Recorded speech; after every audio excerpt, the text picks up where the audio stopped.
Hi,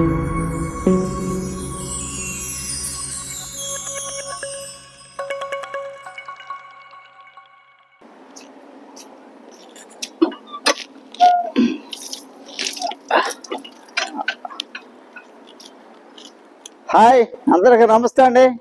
ఈరోజు నేను మంచి వీడియోతో మీ ముందుకు వస్తూ ఉన్నాను. అంటే వంటలు అయితే నేనేం చేయట్లేదు. పొద్దు రాత్రి అన్నం వండుకున్నా, సద్దన్నం మిగిలిపోయింది.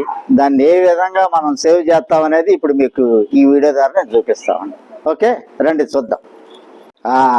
ఆహా, చూడండి అన్నం ఎంత చక్కగా ఉందో. సద్దన్నము, పెరుగు, ఒక కప్పు పెరుగు వేసుకొని ఇందులో ఒక ఉల్లిపాయ నంచుకొని ఈ అన్నం తింటే ఎంత ఆరోగ్యంగా ఉంటుందంటే అంత ఆరోగ్యంగా ఉంటుందండి. మా తాతోళ్ళు, మా నాన్నోళ్ళు ఒకప్పుడు చిన్నప్పటి నుంచి అందరూ ఇదే. మేమంతా అసలు పొద్దున్న లేగితే సద్దన్నం ఉందలేదు చూసుకొని ఉన్నాం సెట్లో. ఎందుకంటే ఆ పెరుగుతూ తింటుంటే అదొక ఇది చాలా అద్భుతంగా ఉంటుంది. నేను ఇప్పుడు ఇది వేసుకొని తినబోతా ఉన్నాను. చూద్దరు. కూర్చున్నా అమ్మయ్య, చక్కగా ఇదిగోండి. ఇట్టి అన్నంలో మనం పెరుగు వేసుకొని ఫస్ట్ నేను ఒక వెల్లుల్లిపాయ రెబ్బ పరగడుపుని తింటే మంచిదని చెప్పి ఒక రెబ్బ డైలీ ఒక రెమ్మ వెల్లుల్లిపాయ ఒక్క రెబ్బ తీసుకొని తింటా ఉండండి. చాలా బాగుంటుంది, ఆరోగ్యానికి కూడా మంచిది. ఇదిగో ఉల్లిపాయ అయితే నేను ఇంత పాయ తినలేను కాబట్టి కొద్దిగా దీన్ని 4 పీసులు చేసుకున్నాం. ఇలా కూర్చొని కింద కూర్చొని మన అన్నం తింటే ఎంత ఆస్వాదిత్వం అంటే అంత ఆస్వాదిత్వం. అబ్బా, పెరుగు పోసుకొని వేస్ట్ చేయకోకుండా ఇంకోండి గిన్నె నీళ్లు కూడా పోసుకున్నాం మళ్ళీ పెరుగులోకి. ఆహా, ఇంత సాల్ట్,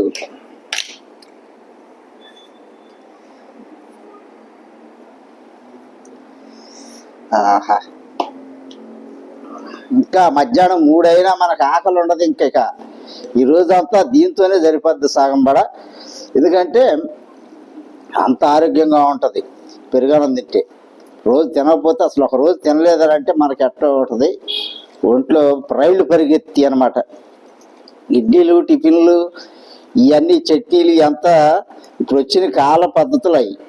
ఒకప్పుడు పాత పద్ధతిలో చూసుకుంటే అసలు జొన్నన్నంలో పెరుగు పోసుకొని తాగుతుంటే ఎట్టో ఉండేదండి. ఇప్పుడు అంతా అఫీషియల్ అయిపోయి జనాలు అట్టా అలవాటు అయిపోయారు. కానీ నేనైతే ఇప్పుడు కూడా అన్నం మిగిలితే మెతుకు కూడా అన్నం పడేయకూడదండి. ఒక మెతుకు అనేది కూడా మనం వేస్ట్ చేయకోకుండా తినాలి. అప్పుడు మనకు సమృద్ధిగా ఆ భగవంతుడు మనకు అన్నాన్ని ఇస్తూ ఉంటాడు. విధంగా కలుపుకొని ఒక వెల్లుల్లిపాయ రెమ్మ అయితే తిన్నాను నేను. ఆహా, ఉల్లిపాయ పీస్ ఒకటి వేసుకుంటున్నా, ఎందుకంటే పాయ నేను తినలేను కాబట్టి. అబ్బా, ఇదిగోండి వేసుకొని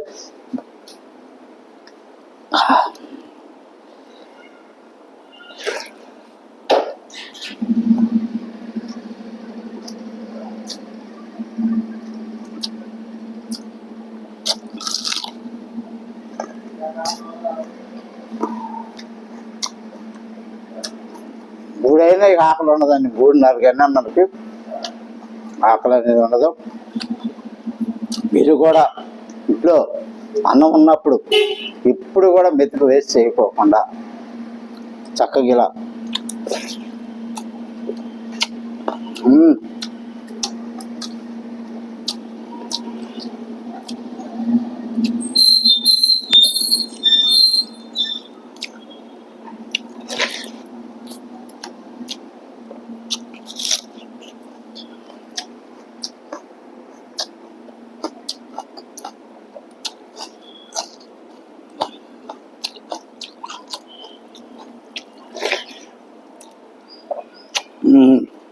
ఇలా కింద కూర్చొని డైలీ మీరు అన్నం తిని చూడండి. అన్నం కూడా మనం తగినంత అన్నం తినగలుగుతాం, ఆరోగ్యంగా ఉండగలుగుతాం. మా ఛానల్ మీరు సబ్స్క్రైబ్ చేసుకొని లైక్ చేయండి, షేర్ చేయండి, కామెంట్ రూపంలో తెలియజేయండి. మరిన్ని వీడియోల కోసం చూస్తూనే ఉండండి. ఛానల్ మాత్రం క్లిక్ చేయకోకుండా చివరి వరకు చూస్తూ ఉండండి. ఒక రెమ్మ మాత్రం వెల్లుల్లిపాయ మాత్రం పొద్దున్నే తీసుకోండి. గుండెకి సంబంధించిన వ్యాధులకి ఇది చాలా శక్తివంతమైనది. Okay, bye.